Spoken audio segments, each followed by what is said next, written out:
Bismillahirrahmanirrahim. Assalamualaikum warahmatullahi wabarakatuh.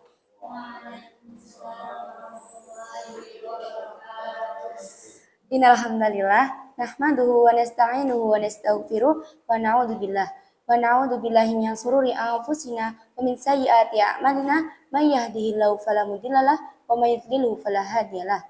Asyhadu an la ilaha illallah wa asyhadu anna Muhammadan abduhu wa rasuluh la nabiyya wa la rasula ba'da amma ba'du. Pertama kalinya, tiada kata yang pantas kita ucapkan melainkan rasa syukur kita kepada Allah Subhanahu wa taala yang telah memberikan rahmat, taufik, hidayah serta inayahnya kepada kita semua sehingga kita dapat berkumpul di dalam kelas ini yang insya Allah diridhoinya. Allahumma amin. Kedua kalinya, salawat serta salam tak lupa kita curah limpahkan kepada Nabi Allah Muhammad Sallallahu alaihi wasallam. Ketiga kalinya, di sini saya Diana Syariskianti akan membawakan makalah hadis saya yang berjudul berkompetisi dalam kebaikan. Dalam makalah ini saya mengangkat latar belakang mengenai donasi pamer.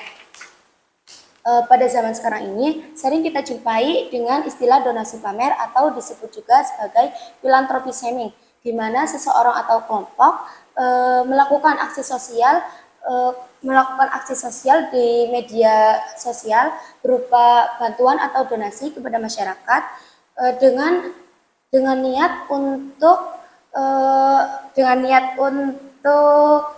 memberikan bantuan kepada masyarakat, tetapi untuk meningkatkan citra diri mereka atau ingin mendapatkan pengakuan publik, di mana fenomena ini seringkali terjadi pada seseorang atau selebritas, di mana mereka mengunggah foto, video atau status dengan niat untuk mendapatkan perhatian dari orang lain.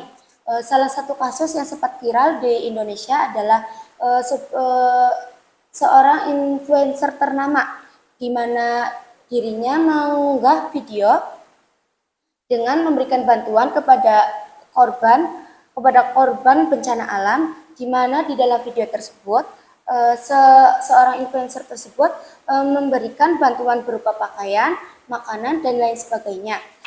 Di dalam video tersebut seolah-olah sang penerima bantuan seakan-akan sangat bersyukur atas bantuan tersebut.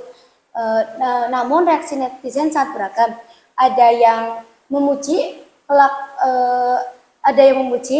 sang influencer karena memberikan motivasi untuk orang lain. Ada juga yang mengkritik bahwa influencer tersebut hanya untuk memamerkan kebaikan dirinya di media sosial. Dapat kita simpulkan dalam latar belakang ini, banyak orang-orang yang melakukan kegiatan kemanusiaan akan tetapi masih jauh dari nilai-nilai agama. Bukan semata-mata hanya untuk beribadah kepada Allah, melainkan hanya untuk meningkatkan citra diri mereka dan ingin mendapatkan pengakuan publik. Dalam latar belakang ini, saya mengambil rumusan masalah yang pertama, apa pengertian dari berkompetisi dalam kebaikan. Yang kedua, cara berkompetisi dalam kebaikan dengan benar. Yang ketiga, hikmah dari berkompetisi dalam kebaikan dengan benar. Yang pertama, pengertian berkompetisi dalam kebaikan. Menurut Kamus Besar Bahasa Indonesia, kata kompetisi berarti persaingan, sedangkan kata kebaikan memiliki arti yaitu sesuatu yang mengarahkan kepada hal yang positif atau mengarah kepada hal-hal yang baik. Jadi pengertian berkompetisi dalam kebaikan adalah suatu persaingan dengan niat yang baik untuk mencapai kebaikan bersama. Menurut Michael Jordan, seorang atlet terkenal, beliau pernah mengatakan berkompetisi adalah kesempatan untuk menampilkan kemampuan kita dan menuntut kita untuk menjadi lebih baik. Secara bahasa, kompetisi memiliki arti yaitu perlombaan atau persaingan, sedangkan kata kebaikan memiliki makna positif atau hal-hal yang menuju kepada hal-hal yang baik atau positif. Sedangkan secara istilah, berkompetisi dalam kebaikan memiliki makna yaitu suatu tindakan yang mengarah kepada hal yang positif untuk menciptakan menciptakan kebaikan bersama atau pendapatan hal-hal yang positif untuk diri sendiri, orang lain maupun masyarakat. Yang kedua, berkompetisi dalam kebaikan. Pengertian umum seringkali dinamakan sebagai saingan untuk mencapai satu tujuan. Namun dalam konteks berkompetisi dalam kebaikan seringkali disebut sebagai berkompetisi dengan niat yang baik untuk mencapai suatu kebaikan bersama dan untuk kita mendapatkan motivasi untuk diri kita sendiri maupun orang lain dan masyarakat. Berkompetisi bukan hanya untuk meraih kemenangan secara individu, melainkan kita dapat menerima pelajaran ke depannya. Cara-cara berkompetisi dalam kebaikan, yang pertama penetapan tujuannya jelas dan positif. Berkompetisi dalam kebaikan harusnya menetapkan tujuannya jelas dan positif supaya kita berkompetisi dengan benar. Karena jika kita berkompetisi dengan salah, kita berkompetisi tersebut akan menjadi sesuatu yang tidak sehat atau yang salah dan kita hanya mementingkan kepentingan kita saja, tidak mementingkan kepentingan orang lain. Yang kedua, etika dan tanggung jawab sosial. Dalam berkompetisi dalam kebaikan, kita harus mengutamakan etika dan tanggung jawab sosial. Karena jika kita tidak mengedepankan etika dan tanggung jawab sosial, kita akan melakukan itu dengan cara yang tidak jujur atau merugikan orang lain. Dan seharusnya berkompetisi tersebut harus menekankan sikap jujur maupun tanggung jawab terhadap sesama. Yang ketiga, teladan bagi orang lain. Berkompetisi dalam kebaikan sudah semestinya kita menjadi teladan bagi orang lain.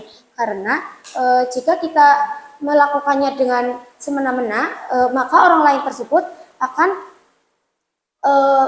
menilai kita dengan penilaian yang tidak sesuai. Yang keempat, penghargaan terhadap kemenangan dan kegagalan. Dalam berkompetisi sudah semestinya kita mendapatkan dua kemungkinan. Yang pertama yaitu kemenangan, yang kedua yaitu kegagalan. Yang pertama, jika kita mendapatkan kemenangan, sudah semestinya kita harus menghargai kemenangan tersebut dan tidak meremehkan orang lain atau menyombongkan diri. Dan jika kita mendapatkan kegagalan, kita tidak boleh merendah diri ataupun malu atas kegagalan tersebut. Seharusnya kita menjadikan kegagalan tersebut sebagai motivasi untuk kedepannya supaya kita menjadi lebih baik lagi. Yang ketiga, hikmah berkompetisi dalam kebaikan dengan benar. Kompetisi merupakan salah satu cara efektif untuk mendorong seseorang mencapai prestasi, meningkatkan kualitas diri, serta meraih tujuan yang lebih tinggi. Namun dalam konteks yang lebih luas, berkompetisi dalam kebaikan adalah supaya kita mendapatkan hikmah untuk diri kita sendiri maupun orang lain. Hikmah dari berkompetisi dalam kebaikan yang pertama yaitu pengutamaan peningkatan diri dan kualitas pribadi. Pengutamaan peningkatan diri dan kualitas pribadi adalah salah satu hikmah yang pertama berkompetisi dalam kebaikan, di mana di situ adalah mendorong individu untuk selalu meningkatkan dirinya untuk menjadi lebih baik dan memberikan manfaat untuk orang lain. Yang kedua, penumbuhan rasa empati dan kepedulian sosial. Berkompetisi dalam kebaikan juga memiliki hikmah besar yaitu penumbuhan rasa empati dan kepedulian sosial, di mana ketika berkompetisi dalam kebaikan seringkali kita mendapatkan lawan yang lebih ahli, lebih pintar dan lebih luas wawasannya dari kita. Nah, seharusnya kita tidak hanya berfokus pada pencapaian individu, melainkan juga kontribusi positif yang dapat diberikan pada orang lain ataupun masyarakat. Dengan cara ini, kita dapat meningkatkan kepedulian kita terhadap diri sendiri, orang lain maupun masyarakat secara luas. Yang ketiga, pemberian dampak positif bagi lingkungan dan masyarakat. Dalam berkompetisi dalam kebaikan, kita memiliki hikmah yang besar, yang memberikan dampak positif bagi lingkungan dan orang lain, yaitu kita berkompetisi dalam kebaikan dengan benar, maka hal tersebut akan berdampak balik kepada diri kita sendiri maupun masyarakat. Jika berkompetisi dalam kebaikan dengan benar, maka kita juga akan mendapatkan kebaikan untuk diri kita sendiri maupun orang lain. Begitu. Dilanjut dengan sesi tanya jawab.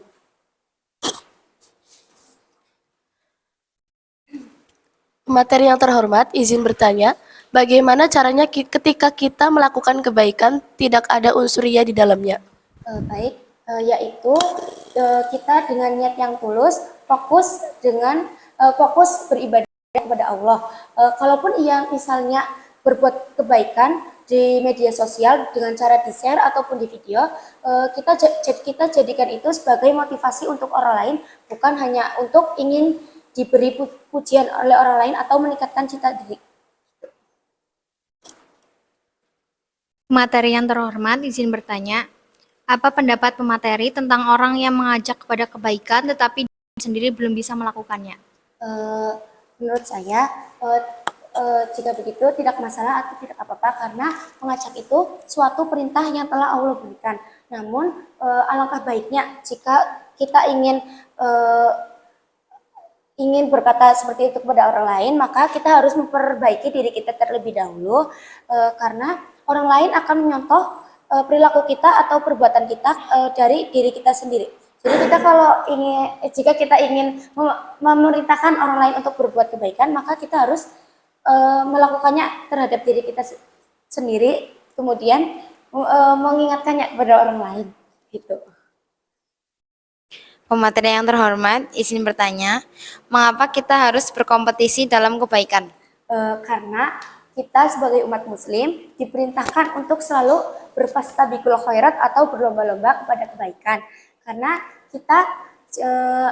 jika kita berlomba-lomba dalam kebaikan, kita juga akan mendapatkan ridha Allah, mendapatkan pahala dari Allah, dan senantiasa mendekatkan diri kepada Allah, dan hidup kita akan semakin damai dan tentram. Gitu. Pemateri yang terhormat, izin bertanya, bagaimana cara menumbuhkan semangat berkompetisi dalam diri? Yaitu dengan cara melihat orang lain sebagai motivasi diri. Dan yang kedua, menjadikan nabi atau orang-orang terdahulu sebagai teladan untuk diri kita, supaya kita semakin semangat berkompetisi dan semakin semangat dalam memperbaiki diri. Mungkin cukup sekian dari saya. Mohon maaf. Wassalamualaikum warahmatullahi wabarakatuh.